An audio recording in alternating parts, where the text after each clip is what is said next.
Ritmo, adaptación del relato original de Charles Spencer Chaplin. Tan solo el alba se movía en la quietud de aquel pequeño patio de la prisión española. Un alba anunciadora de muerte, mientras aquel joven gubernamental se erguía frente a un piquete de ejecución. Los preliminares habían terminado. El grupito de las autoridades se había situado a un lado para asistir a la ejecución y ahora la escena se cuajaba en un penoso silencio. Desde el primero hasta el último, los rebeldes habían conservado la esperanza de que su Estado Mayor enviaría la orden para sobreseer la ejecución, pues el condenado era adversario de su causa, pero había sido popular en España.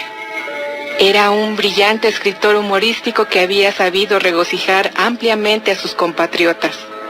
El oficial que mandaba el piquete de ejecución lo conocía personalmente. Eran amigos antes de la Guerra Civil.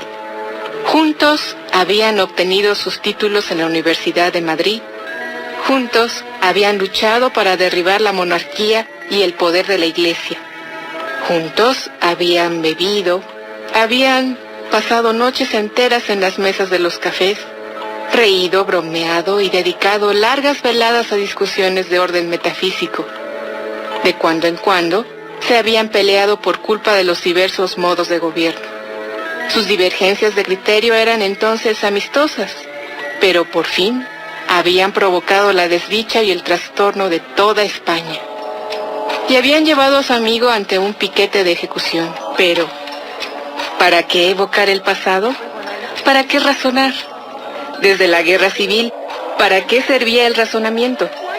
En el silencio del patio de la cárcel, todas aquellas preguntas se agolpaban, febriles, en la mente del oficial. No, hay que hacer tabla rasa del pasado. Solo cuenta el porvenir. ¿El porvenir? Un mundo que le privaría de muchos antiguos amigos. Aquella mañana era la primera vez que habían vuelto a encontrarse desde la guerra. No habían dicho nada. Habían cambiado solamente una sonrisa mientras se preparaban a entrar en el patio de la prisión. El trágico alborear dibujaba unas rayas plateadas y rojas en el muro de la cárcel y todo respiraba una quietud, un descanso cuyo ritmo se unía al sosiego del patio, un ritmo de latidos silenciosos como los de un corazón. En aquel silencio, la voz del oficial que mandaba el pelotón retumbó contra los muros de la cárcel. ¡Firmes! Al oír esta orden, 6 subordinados apretaron sus fusiles y se irguieron. La unidad de su movimiento fue seguida de una pausa en cuyo transcurso hubiera debido darse la segunda orden. Pero algo sucedió durante aquel intervalo, algo que vino a quebrar aquel ritmo. El condenado tosió, se aclaró la garganta, y aquella interrupción trastocó el encadenarse de los acontecimientos. El oficial se volvió hacia el prisionero. Espera oírle hablar. Pero ni una palabra vino de él. Entonces, volviéndose de nuevo hacia sus hombres, se dispuso a dar la orden siguiente. Pero una repentina rebeldía se adueñó de su espíritu. Una amnesia psíquica que convirtió su cerebro en un espacio vacío. Aturdido, permaneció mudo ante sus hombres. ¿Qué sucedía? Aquella escena del patio de la cárcel no significaba nada. No vio ya, objetivamente, más que un hombre de espaldas contra el muro, frente a otros 6 hombres, y aquellos otros de allí al lado. ¿Qué aire tan estúpido tenían y cómo se parecían a unos relojes cuyo tic-tac se hubiera detenido de repente? Nadie se movía. Nada tenía sentido. Había allí algo anormal. Todo aquello no era más que un sueño y el oficial debía evadirse de él. Oscuramente le volvió poco a poco la memoria. ¿Desde cuándo estoy aquí? ¿Qué ha sucedido? Ah, sí. He dado una orden, pero ¿cuál es la orden siguiente? Después de firmes, venía carguen, luego apunten y por fin fuego. En su inconsciencia conservaba una vaga idea de ello, pero las palabras que debía pronunciar parecían lejanas, vagas y ajenas a él mismo. Carguen. En su azoramiento gritó de un modo incoherente, con una confusión de palabras carentes de sentido, pero quedó aliviado al ver que sus hombres cargaban las armas. El ritmo de su movimiento reanimó el ritmo de su cerebro y volvió a gritar. ¡Apunten! Los hombres apuntaron, pero durante la pausa que siguió, unos pasos apresurados se dejaron oír en el patio de la prisión. El oficial lo sabía. Era el indulto. Recobró inmediatamente la conciencia. ¡Alto! ¡Alto! Pero 6 hombres tenían el fusil. 6 hombres fueron arrastrados por el ritmo. Y 6 hombres, al oír el grito de ¡alto!, dispararon. Ritmo. Charles Spencer Chaplin. El relato Ritmo que hoy escuchamos fue escrito por el actor, humorista, compositor, productor y director británico Charles Chaplin. Charles Spencer Chaplin nació en 1889 y falleció en 1977. Adquirió popularidad gracias a su personaje Charlotte, un vagabundo con modos refinados y la ropa y la dignidad de un caballero, quien debutó en 1914 en la película Ganándose el pan. Chaplin diseñó el atuendo del personaje con pantalones bombachos, grandes zapatos, un bastón y un sombrero de hongo. Quería que todo fuera contradictorio: los pantalones holgados, el saco estrecho, el sombrero pequeño y los zapatos anchos. Estaba indeciso entre parecer joven o mayor, pero le agregó un pequeño bigote para aparentar más edad sin ocultar su expresión. El vagabundo estuvo profundamente identificado con la época del cine mudo. En sus películas se hacía referencia a los problemas e injusticias de la sociedad de su tiempo, entre ellos las dificultades, constantes luchas y humillaciones que sufrían los inmigrantes desamparados, así como varios problemas laborales. Algunas de las películas más destacadas de Chaplin fueron La Quimera de Oro, Luces de la Ciudad, Tiempos Modernos y El Gran Dictador. A lo largo de su vida, Chaplin recibió múltiples reconocimientos y nominaciones. Recibió el premio Oscar honorífico en 1928 y 1972. Además fue candidato al Premio Nobel de la Paz en 1948 y en 1962 fue nombrado doctor honoris causa en la Universidad de Oxford en Inglaterra.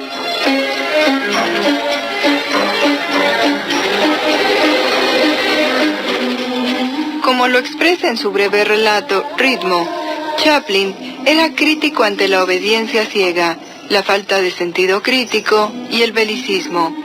Consideraba que los conflictos armados enfrentaban a personas que de alguna otra manera podrían incluso ser amigas.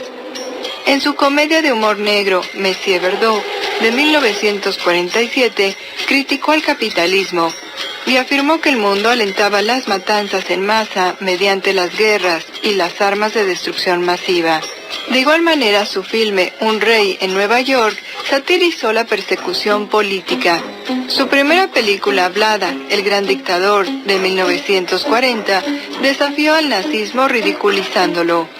Al final de esta cinta, el barbero judío que interpretó Chaplin pronuncia un discurso denunciando a la dictadura, la codicia, el odio y la intolerancia, diciendo: «Lo lamento, pero yo no quiero ser un emperador. Ese no es mi negocio. No quiero gobernar o conquistar a alguien.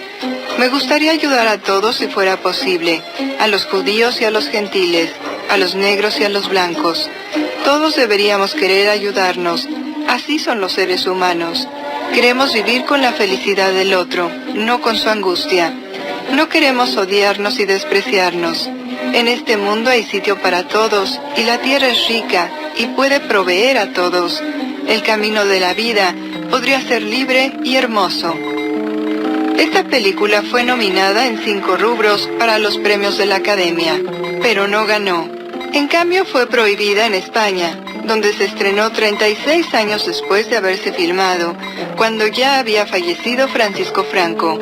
Durante la Primera Guerra Mundial, Chaplin promocionó los bonos de guerra, pero al llegar la Segunda Guerra Mundial, se negó a apoyar al ejército e hizo campaña en pro de la apertura del Segundo Frente para ayudar a la Unión Soviética que estaba luchando contra los alemanes junto al Reino Unido, Estados Unidos y los demás aliados, y apoyó a varios grupos pro amistad soviético-norteamericana. Además socializó con comunistas reconocidos como Hans Eisler, Bertolt Brecht y Pablo Picasso, y concurrió a actos realizados por diplomáticos soviéticos. En el clima político que se vivía en los Estados Unidos en la década de 1940, esta conducta se consideró peligrosamente progresista y amoral. Chaplin negó ser comunista y afirmó que era un traficante de la paz, pero consideraba que los esfuerzos gubernamentales por suprimir aquella corriente ideológica era una inaceptable infracción a las libertades civiles. Finalmente, Chaplin fue acusado por el Comité de Actividades Antiestadounidenses por supuestas actividades antiamericanas y fue presionado para ser deportado.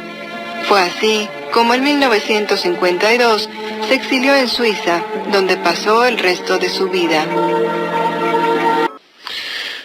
Sin duda alguna, Charles Chaplin tenía mucho que dar. Y lo hizo. Con relatos como este, con toda su obra, vamos, un personaje que verdaderamente dejó mucho para la posteridad. Si alguna vez tiene ocasión, vea sus películas, créame, le van a gustar. Pero aquí es miércoles de perversidad humana. Y hablamos de cosas muy violentas, de cosas muy duras. Como por ejemplo, uno de los tipos que ha sido considerado como un hombre peligroso. ¿Sí? Hay muchas personas peligrosas en el mundo. Desde el presidente Truman, que lanzó la bomba atómica y mató 50 y tantas mil personas. El piloto que voló el avión, el científico loco que la diseñó, los genios de Adolfo Hitler quemando judíos. Son personas peligrosas, pero muchos de ellos jamás tocaron a otra persona. Jamás vieron de frente a alguien en el momento en el que moría. Jamás le pusieron la mano encima a nadie.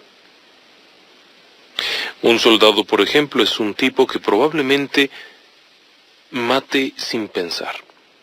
Se limita a hacerlo y trata de correr lo más que pueda, matar a cuantos pueda y evitar que lo maten. Ese es el sentido de una guerra.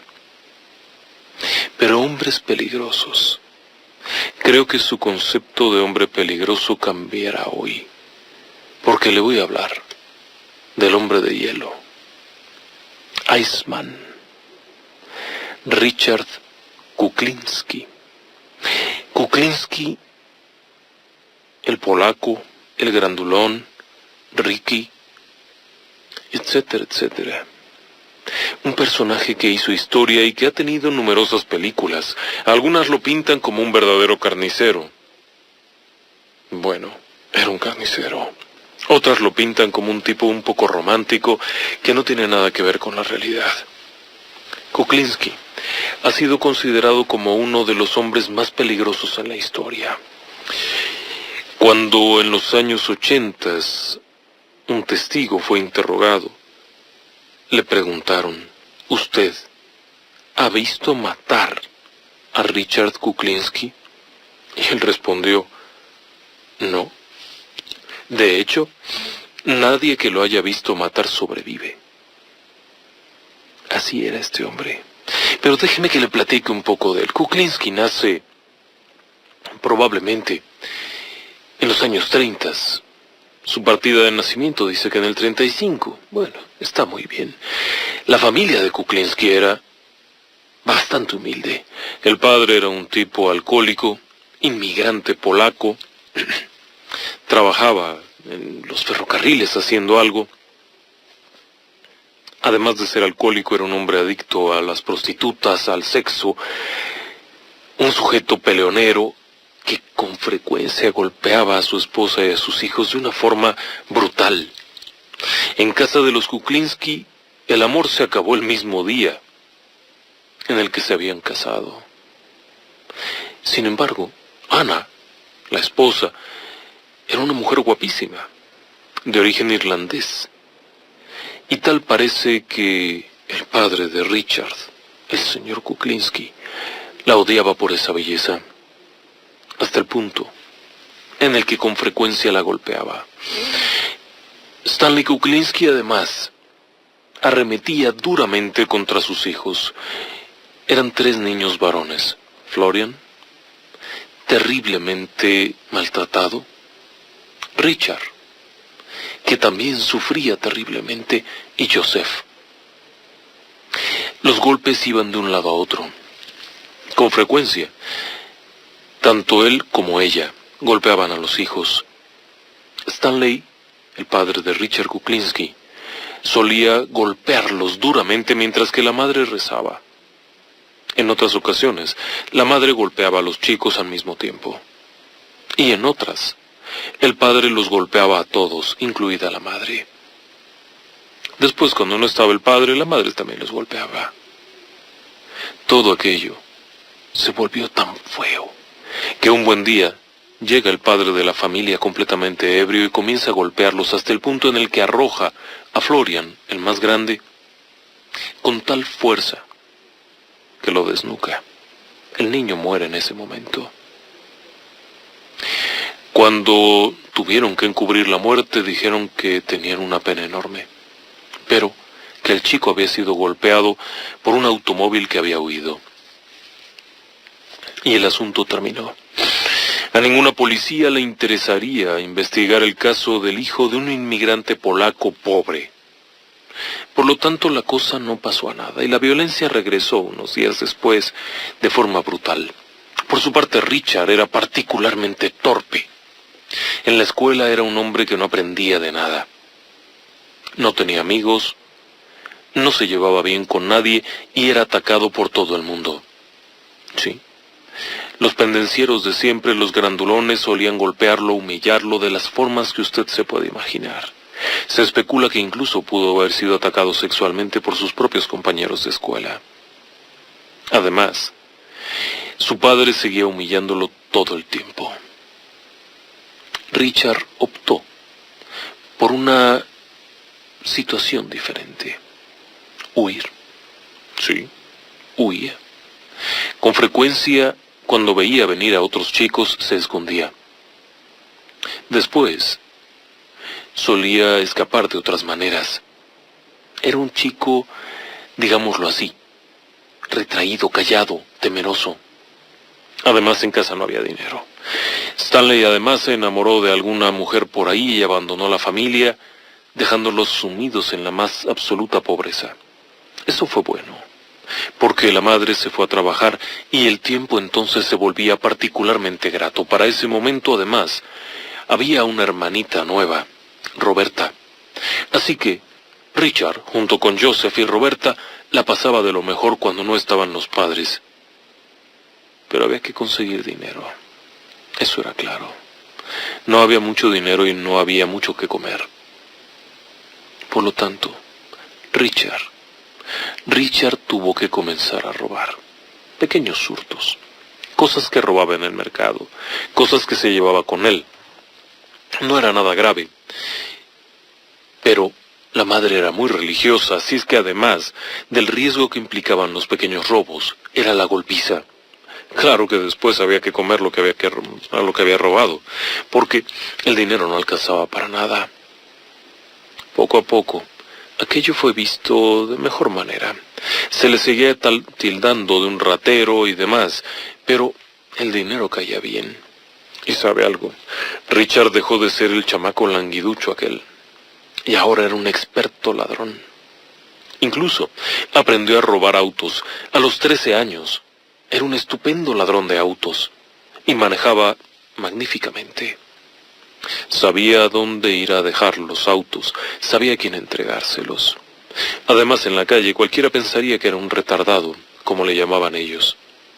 Hablaba muy mal, pero sabía leer perfectamente. ¿Y sabe cuál era su libro favorito? La Crónica Negra. Sí, eran una serie de revistas que hablaban de los crímenes, de los grandes capos de la mafia, de los asesinos, de los ladrones, de Dillinger, de todos aquellos personajes que habían sido famosos en la mafia. Richard dedicaba todas sus tardes a leer aquello. Además, leía con cuidado todo acerca de las investigaciones. En algún momento llegó a pensar en ser detective.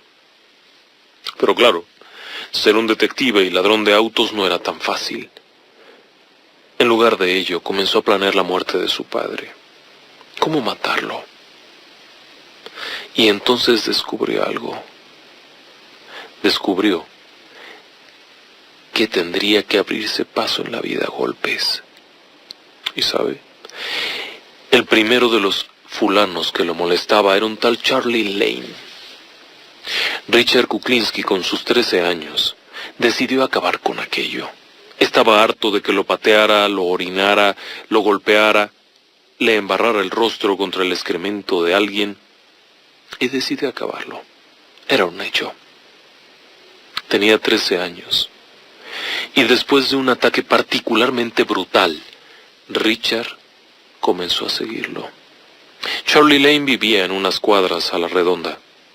Richard Kuklinski lo veía como un gigante porque aquel tenía 16 y Richard apenas 13. Pero tuvo la paciencia de observarlo meticulosamente.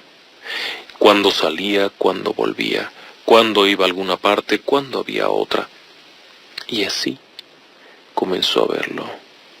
Poco a poco, Richard estuvo observando que llegaba de madrugada habitualmente. Ese día, al caer la noche, Richard dejó a los hermanitos dormidos, tomó una barra de acero que metió en la camisa, y fue y se escondió detrás de un bote de basura en el callejón. Cuando Charlie Lane apareció entrada la madrugada, Richard se levantó, tomó la barra y lo mató. La cantidad de golpes que le dio terminaron con su vida en un momento. A golpes, solo quería darle una lección, pero terminó matándolo.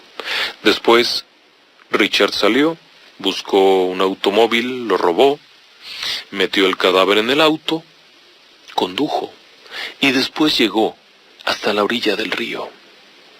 Ahí, siguiendo los procedimientos de las revistas que había leído, golpeó la cara con un martillo hasta desaparecerle los dientes. Después, le cortó los dedos con un cuchillo y arrojó el cuerpo en ese lugar, al río.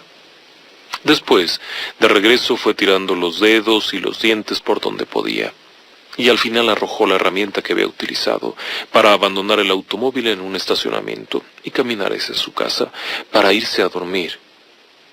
Como él declaró posteriormente, con la mejor sensación de su vida. Acababa de dejar de ser víctima y se había convertido en verdugo, y aquello le había gustado. Comenzaba uno de los hombres más peligrosos de la historia. Permítame que vaya a un corte y regreso enseguida. Richard crecía rápidamente y a los 16 años era un gigante de una gran fortaleza. Había organizado una banda de ladrones y robaban casas, comercios, lo que fuera. Iba bien. Su grave problema era el mismo de todos. Le gustaba el juego. Y era un gran jugador. De hecho, un buen día, un sujeto juega con él al billar y pierde. Pero en ese momento, en lugar de pagar la deuda de la apuesta, se burla de Richard y le llama tramposo, vicioso, estafador. Richard sale del bar y, acostumbrado a eso, espera. Cuando finalmente aquel sujeto sale, se mete al auto tras haber bebido una cantidad brutal de alcohol, se fuma un cigarrillo y duerme. Richard llega, lo observa, va a una gasolinera cercana, compra gasolina, regresa, llena el vehículo de combustible y arroja un cerillo. Y entonces se hace a un lado a esperar, para ver cómo aquel sujeto grita, se tira al piso, se retuerce suplicando que alguien lo ayude. Él no hizo nada, esperó a que muriera. Ahí, por sus quemaduras. Después, se fue a su casa. Cuando su padre volvió a maltratar a su madre, Stanley llegó, lo tomó, le puso una pistola en la cabeza y le dijo: «Si te acercas nuevamente a mi familia, te mato y te tiro al río». Cabe señalar que nunca se volvió a acercar. En cuanto a su madre, bueno, su madre no era una perita en dulce. Era una mujer que rezaba el 90% del tiempo y el 10% restante se acostaba con los vecinos. Así que no tenía ningún respeto. En cuanto a lo otro, los negocios iban bien. Richard iba ganando popularidad, robaba aquí, robaba allá. Había algo de dinero. Incluso pagaba su cuota. Claro, como buen bandido, tenía que pagar a la mafia. Y él lo sabía. Aquel que no paga su cuota no puede trabajar. Un buen día la mafia envía un emisario. No, esta vez no es para cobrar. Necesitan a alguien que mate. Nadie conoce a este sujeto y saben que es un tipo de acción. Así que le ofrecen que mate a alguien. Está bien. Simplemente le dicen a quién y él no pregunta nada. Acompaña a 2 sujetos que pertenecen a la mafia. Pero cuando llega el momento, el tipo que tenía que disparar se atemoriza y no jala el gatillo. Richard le quita la pistola, se baja del automóvil, camina hasta el sujeto que está allí y le dispara en la cabeza. Después, vuelve al auto, se sube y maneja. Pasa a dejar a los mafiosos a sus casas y después se va a cenar. Cuando llegan ante el jefe y pregunta cómo les fue, uno de ellos responde: «El tipo que mandaste parece hecho de hielo». De ahí el nombre Iceman, el hombre de hielo. Claro que esto fue más adelante. El hecho de que Richard hubiese logrado aquel golpe lo llevó a subir de categoría. La mafia italiana lo tuvo en cuenta, y entonces llegaron otros robos más fuertes. Robaba aquí, robaba allá. Pero era un sujeto sumamente violento. Incluso su pareja sentimental del momento, Linda, sufría las consecuencias. Había seducido a Richard cuando apenas tenía 16 años. Y estando embarazada, enfrentó un problema grave. Richard la golpeó hasta hacerla perder el bebé. Pero además los negocios seguían en auge. Sí. 2 sujetos asaltaron a la mafia y descubrieron quiénes eran. Eran socios de Richard. Eran miembros de su banda de asaltantes. La mafia, quien conocía bien a Richard, lo manda a llamar y le explica que o mata a sus acompañantes o mueren todos. Richard, en silencio, vuelve, toma un revólver, una pistola, y mata a sus compañeros. A uno en la cabeza, un solo tiro. Al otro, un solo disparo en la espalda. Se acabó. No más banda. A partir de ahí las cosas, bueno, la mafia lo había visto bien. El sujeto tenía capacidad. Pintaba bien. Así que comenzó a trabajar. Sí. Pero Richard no solamente mataba a cualquiera que le pidieran, sino también mataba a quien lo veía feo, mataba a quien le estorbaba, e incluso comenzó a practicar, ¿sí? Gente anónima. Viajaba de donde vivía él a la ciudad de Nueva York, al barrio de Manhattan, y ahí practicaba cosas, por ejemplo, cómo matar a alguien clavándole un cuchillo en la nuca. Esto era algo que necesitaba saber si se iba a dedicar al negocio del crimen. No es que le cayeran mal. Se trataba de un pordiosero que acababa de ver en la calle. Se da la vuelta, saca un puñal y lo apuñala. Un solo golpe en la cabeza, en la parte de atrás. Ya le habían dicho cómo funcionaba. Y funcionó bien. Además no sangra. Es rápido, fulmina. No deja posibilidad de que el sujeto siquiera grite. Muere inmediatamente. Después, otra posibilidad era apuñalar por el frente. No como en las películas que sufren, patalean y demás, y sangran por todos lados. Él quería algo limpio. le explicaron que podía clavar un puñal en el corazón, y eso era fulminante. Un ex soldado le había explicado que durante la guerra les habían enseñado a matar clavando una bayoneta directo al corazón. El sujeto no podía gritar, ni podía respirar, y en 30 segundos estaba muerto. Lo practicó, claro, con los personajes que encontraba. Eran generalmente pordioseros. Y como él mataba en Manhattan y después se iba a Jersey y no había ninguna comunicación, realmente a nadie le importó. La ola de crímenes, bueno, se justificó pensando que eran pleitos entre indigentes, pero esto sirvió para perfeccionar el arte de asesinar. También probó armas. Sí, las pistolas. Por ejemplo, una pistola pequeña es tan eficiente como una grande, pero no hace tanto ruido. A corta distancia, es decir, contra la piel de un sujeto, puede hacer el mismo daño que un arma poderosa, pero fulminarlo silenciosamente. Luego, por ejemplo, descubrió que clavar un puñal en la oreja es muy eficiente, o directamente a un ojo, y no sangra tanto. Otro día, practicó colgando a un tipo. De un golpe lo noqueó. Después, tomó una cuerda y lo colgó, para ver cuánto tiempo tardaba o cómo funcionaba aquello. Si quería matar a alguien de esa manera, tenía que saber cómo funcionaba. Exactamente cuántas personas mató, es imposible de saberlo. No era algo que le afectara. De hecho, matar lo hacía sentir bien. Pero no era lo indispensable. Para este momento Richard medía más de 2 metros. Y pesaría unos 110 o 115 kilos. Era un sujeto poderoso. Se podría decir de él eso, un sujeto poderoso. Unas manos gigantescas. Además, una absoluta seguridad que impresionaba a cualquiera. Claro, la práctica hace al maestro, y eso lo sabía. Los problemas con la mujer seguían.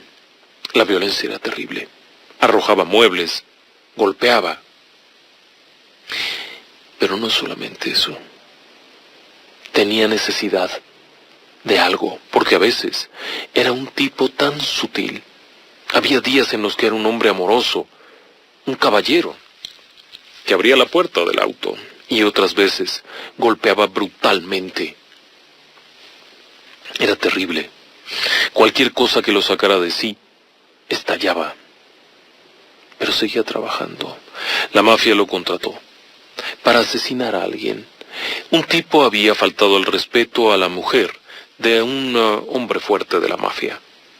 Por lo tanto había que matarlo, pero no solamente matarlo. El contrato establecía que debería de sufrir ampliamente, y además tenía que traer un trozo del cuerpo para demostrarlo. Está bien. Richard fue al negocio de aquel sujeto, lo observó, le pidió que le mostrara un auto. Cuando salieron a la carretera, y en un punto del camino Richard detiene el auto, se baja, abre el cofre para ver el motor, y le dice: oiga, mire, esto es normal. Cuando el tipo se acerca, Richard lo golpea, lo inmoviliza, lo amarra y lo mete a la cajuela. Después viaja a una zona boscosa cercana, sujeta el tipo contra un árbol, con la cara hacia el árbol, y entonces comienza a explicarle lo que le va a hacer, cómo lo va a despedazar, cómo lo va a cortar en trocitos con un hacha. Y comienza a trabajar, cortándolo poco a poco, hasta destrozarlo. Por supuesto, estaba vivo hasta que finalmente se desmayó por la pérdida de sangre. Cuando terminó, tomó la cabeza, la colocó en una bolsa y se la llevó al que lo había contratado, quien pagó encantado incluso con una cuota extra, al enterarse la manera en la que lo había hecho. En cuanto al cadáver, enterró unos pedazos por aquí y otros por allá. Por supuesto, despedazó la mandíbula para que no se pudiera detectar la identidad, cortó los dedos y los regó por otro lado. No había forma de saber quién era. También le contrataron para cobrar. Se hizo famoso como el polaco. Era un tipo implacable. Por ejemplo, un día, Richard llega a cobrar. Un sujeto que es un cliente de la mafia le da la mitad del dinero. Richard le pide saber cuándo tendrá la otra mitad. Está bien, mañana ven por ella, aquí te la tendré. Al día siguiente Richard llega y aquel sujeto le dice que no tiene dinero. Richard se molesta porque lo ha hecho venir en balde. Saca un arma y se la pone en la boca al tiempo que le hace temblar la dentadura. El sujeto, sin más, saca el dinero. Richard Kuklinski se molesta muchísimo. ¿Por qué rayos te arriesgaste a que te matara si tenías el dinero? El tipo contesta que en realidad no deseaba pagar, por lo que Richard pone la pistola contra la cabeza y lo mata. Esto le ganó bonos. Ante la mafia era un hombre que se ganaba el respeto. Y así fue, poco a poco. Otro día, lo contratan para matar a un hombre de fama. Es un miembro de la mafia, es un capitán. No cualquiera lo debe de matar y debe de ser un trabajo especial. Había hecho algo malo. Sí, había hecho algo equivocado. Por eso tenía que morir. Pero además tenía que sufrir muchísimo. Sí, había hecho algo indebido a la mafia, pero Richard no solía preguntar. Simplemente le decían a quién y él hacía las cosas. No preguntaba. Si alguien le contaba, qué bueno, y si no le contaban, qué bueno. Pero tenía que hacerlo. Así que fue allá, se sentó, observó, durante varias semanas, porque el sujeto aquel, sabiendo lo que había hecho, se había trincherado en su casa. Notó un detalle. La casa estaba custodiada por numerosos guardias. Sería difícil entrar y salir. Pero había un detalle. El sujeto no resistía la tentación de salir de su casa para ir a ver a una noviecilla que tenía, una amante. Iba únicamente acompañado por su chofer, que lo esperaba abajo. Bien claro. Richard se acerca un día, mata al chofer de un disparo en la sien con un arma pequeña. Le acomoda el sombrero como si estuviera dormido, y entonces espera. Cuando el sujeto al que tenía que atacar baja, lo golpea, lo inmoviliza, lo mete a la cajuela y entonces se va al desierto. Allí lo amarra contra el piso y comienza, poco a poco, a golpearlo con un bate de béisbol, rompiéndole todos y cada uno de los huesos. Posteriormente, le inserta dentro del cuerpo todas las tarjetas de crédito que tenía. Era una petición especial. Finalmente despedaza el cadáver y lo arroja al río. Se acabó el problema. Nunca apareció el cadáver. Claro, todavía faltaban muchas cosas. La vida de este sujeto apenas comenzaba en ese ámbito delictivo. Y claro, los trabajos comenzaron. Y comenzaron a volverse fuertes. Trabajos de 10 o de $20,000 no eran extraños para Richard.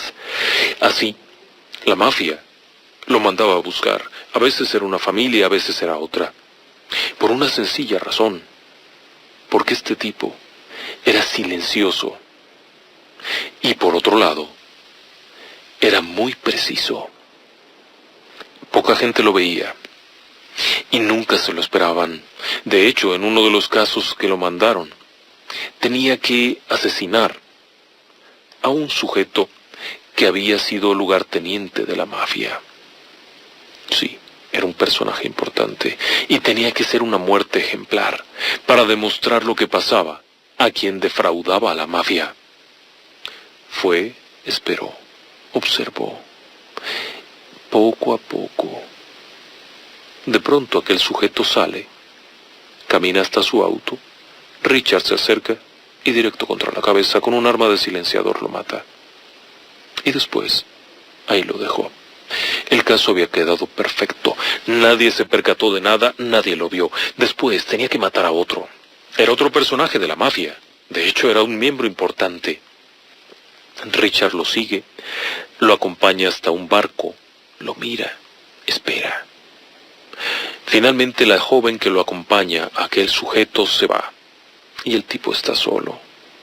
Richard entra. Lo amarra, lo sujeta contra la silla Y entonces descubre que lo conoce. El tipo ve a Richard y le pide que no lo mate. Richard le contesta que en relación a eso, lo único que puede hacer es matarlo rápidamente. Y entonces le dispara un solo tiro en la frente. En realidad nunca le había gustado el sujeto aquel, pero tampoco deseaba hacerlo sufrir. Simplemente lo mató. Recibió un enorme cheque por ello. Déjeme que vaya a un corte. Regreso enseguida. Sin embargo, las cosas no iban tan lindas. Tenemos un asesino estupendo en su trabajo, sin ningún tipo de emoción al hacer las cosas. Pero la mafia comienza a tener cismas y comienza a haber problemas. Evidentemente Richard escoge bien. No se mete ni con unos ni con otros y espera. Pero esperar significa que no hay dinero. Así que tiene que andar de aquí para allá. Trabaja un momento como camionero. Reparte cosas. También tiene un negocio en donde copia películas. Sí, en aquella época ya también había películas piratas, ¿sabe? Y este hombre comienza a copiar películas. Eso deja algo de dinero, pero no es la gran cosa. Hay algo de necesidad en la familia, y el trabajo de chofer tampoco ayuda mucho. Ahí conoce un par de tipos que le parecen confiables, y que le informan que hay un tráiler lleno de ropa, que llega cada semana. No es mala idea. Así que Richard saca la licencia para manejar tráiler, se viste de trailero, consigue ropa del sindicato y va y se roba el tráiler. Llega con la mercancía y entonces va vendiendo aquello. Sí, el único problema es que en el camino un sujeto se le cruza enfrente y le da un cerrón. Richard se disculpa. Pero los sujetos que van en el auto no aceptan la disculpa y descienden, llevando consigo palos. Richard retira su disculpa, sacando un arma y matándolos a tiros. Después continúa caminando y tira el arma en otro lado. Vende la mercancía y le va muy bien. Después aparece otro caso. Han llegado 100,000 relojes de una marca importante en aquellos años. Vale mucho dinero. Así que esperan el camión. Esta vez lo asalta a mano armada, amarra al chofer y lo deja a un lado de la carretera. No tiene ninguna intención de matarlo. Después van a ver al comprador, que es un traficante, y este sujeto, sin mediar mayor negociación, les dice que en lugar de $65,000 les dará 50. Richard le agradece la oferta, saca un arma y lo mata. Después sale y mata a todos los trabajadores del almacén, disparándoles a todos en la cabeza un tiro, para después llevarse sus relojes y comercializarlos en otro lado. La policía consideró que había sido un ajuste de cuentas, y por la gran cantidad de personas muertas, más parecía aquello una guerra.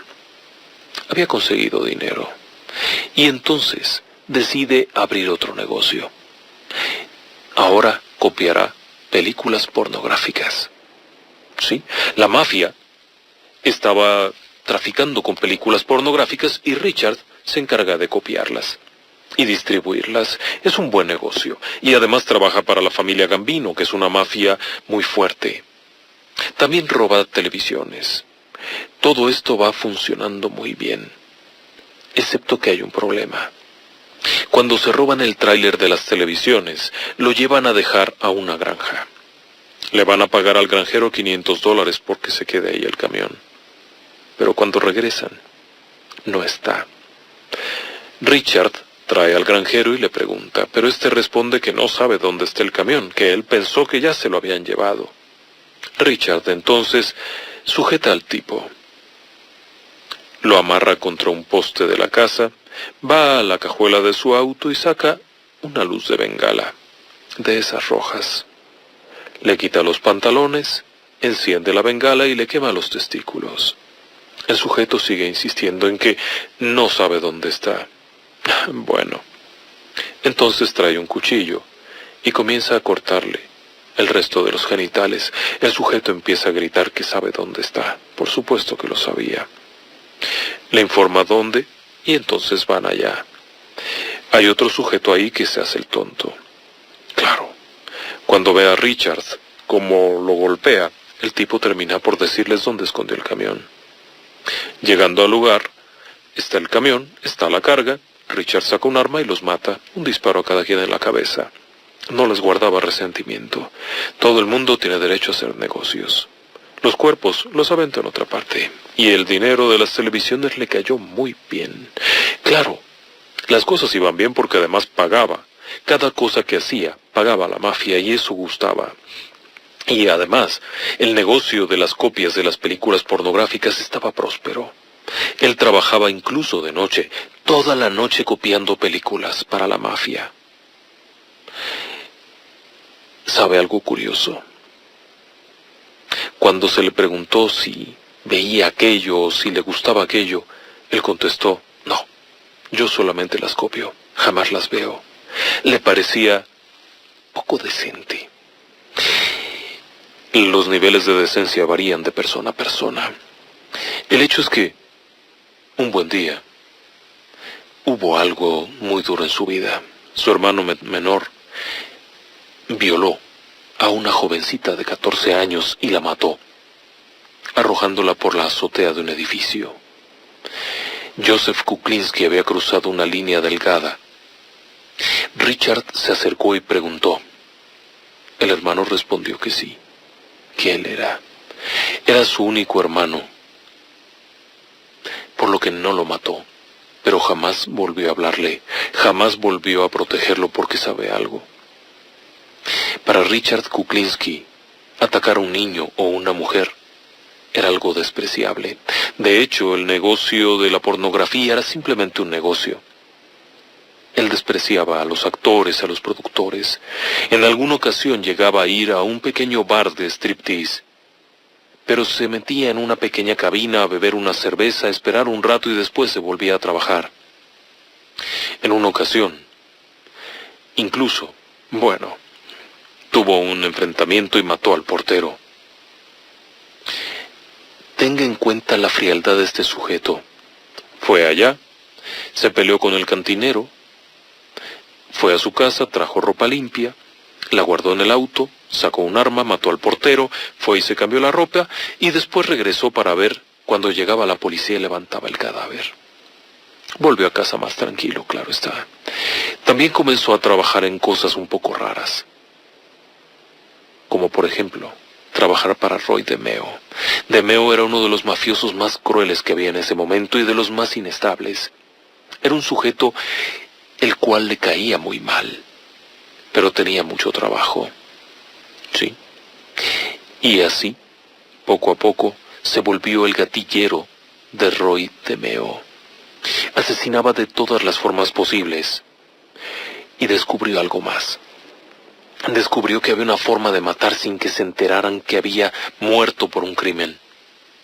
El cianuro. Kuklinski se volvió un maestro en el trabajo con el cianuro. Era capaz de acercarse a una persona con tal cuidado que jamás se habría de enterar qué le había pasado. Era tal su calma que podía acercarse a alguien, picarlo con una jeringa y matarlo en segundos. De hecho, comenzó a llamársele el fantasma, porque la gente no sabía ni siquiera lo que ocurría. Las cosas iban mal, para algunos, por supuesto, pero para Richard aquello iba muy bien. El dinero entraba y se había convertido en una auténtica leyenda. Los trabajos que hacía para la mafia eran estupendos. Era cuidadoso, disparaba a matar con una precisión absoluta y desaparecía por completo. Él no podía ser un hombre de confianza de la mafia por no ser italiano, pero se había convertido en un gatillero de primera. Sabía cómo matar a alguien sin que nadie lo descubriera. Claro que también podía hacer cosas espantosas.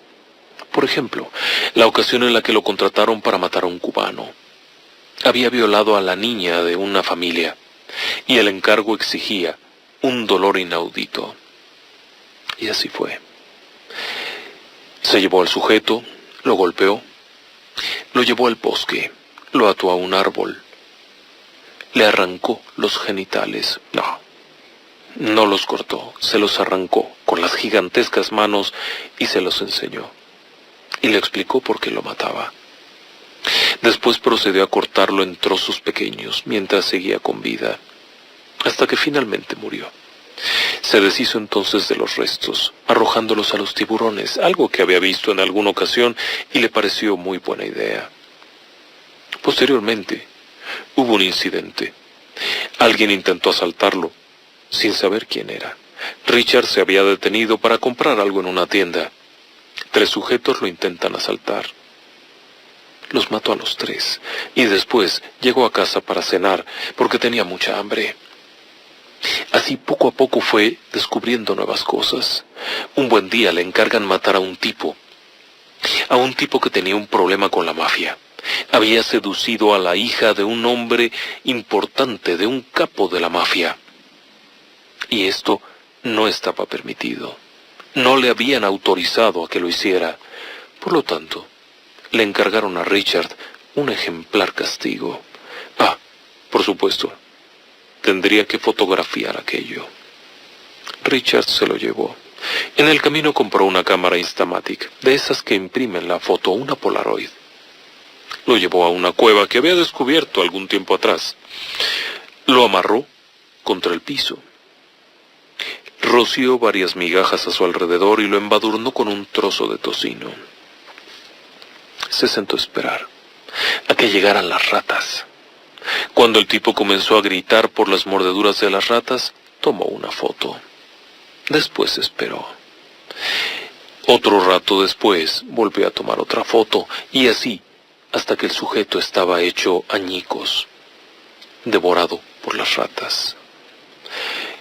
Como respuesta del propietario, del hombre aquel que le había encargado el trabajo, le dio $10,000 más, solamente por el disfrute que había significado las fotografías. Claro que había otros casos. Por ejemplo, un día le encargan matar a un tipo de un sindicato. Llega allá, le dan un equipo. Sí, son 4 tipos, 4 matones. La idea es que el cadáver nunca apareciera. Jamás se volviera a saber de él. Bueno, está bien. Entonces fueron, lo sujetaron. Richard lo mató, una simple puñalada en la nuca. No le habían pedido que sufriera, así es que para qué hacerlo sufrir, simplemente lo mató. Colocó el cadáver dentro de la cajuela de una furgoneta, lo llevaron a un deshuesadero. Allí la furgoneta la subieron en un triturador que lo aplastó hasta convertirlo en un pequeño cubo de chatarra que fue enviado a Japón y muy probablemente lo convirtieron en un auto. Sí, era Jimmy Hoffa, el famoso líder desaparecido de los sindicatos americanos.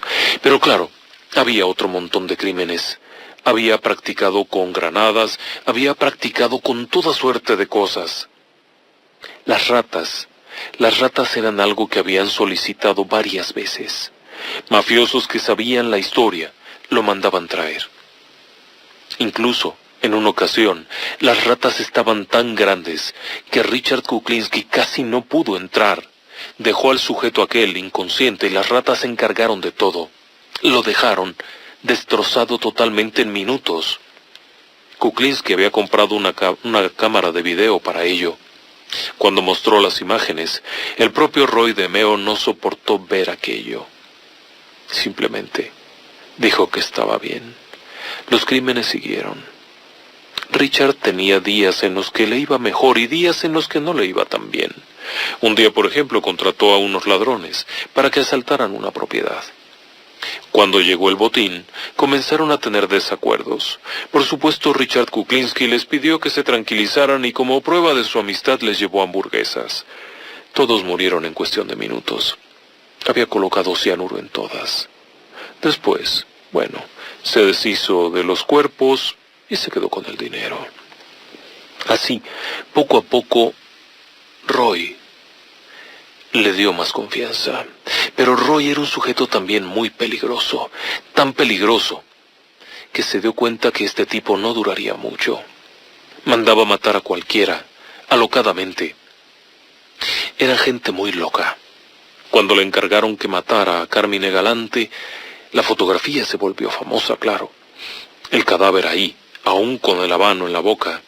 En esa ocasión, la gente de Roy DeMeo se encargó de matar a los guaruras, mientras que él mismo mató a Carmine Galante. El trabajo fue limpio.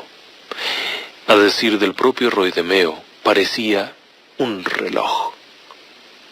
Claro, las cosas se salieron de control poco a poco. Había problemas. Para ese momento, Kuklinski había matado más de 150 personas. Pero había problemas. Había cometido 2 o 3 errores. En uno de ellos, un sujeto no sobrevivió, pero dejó pruebas. En otro caso, hubo un testigo que sobrevivió. La policía comenzó a saber de él. Se hablaba del grandulón. Conforme agarraban mafiosos y preguntaban, alguien decía, es un tal Richard. Y esto fue avanzando. Un buen día el detective Kane, quien tenía el caso a su cargo, descubrió que existía un tal Richard Kuklinski, alias el polaco, alias el fantasma, alias Iceman. Richard había matado tanta gente que no sabía a cuántos más. Y seguía matando, pero la policía estaba de él. De hecho, un buen día, el detective Kane, harto de no encontrar una prueba definitiva, tocó la puerta. ¿Sí? Y preguntó si estaba en casa. Cuando se acercó, le preguntó si conocía a algunas personas que habían muerto. Kuklinski respondió, he oído de ellos. El hecho es que Kane comenzó a seguirlo muy de cerca, e incluso Richard Kuklinski planeó matarlo. Pero antes de que pudiera, cometería un error terrible.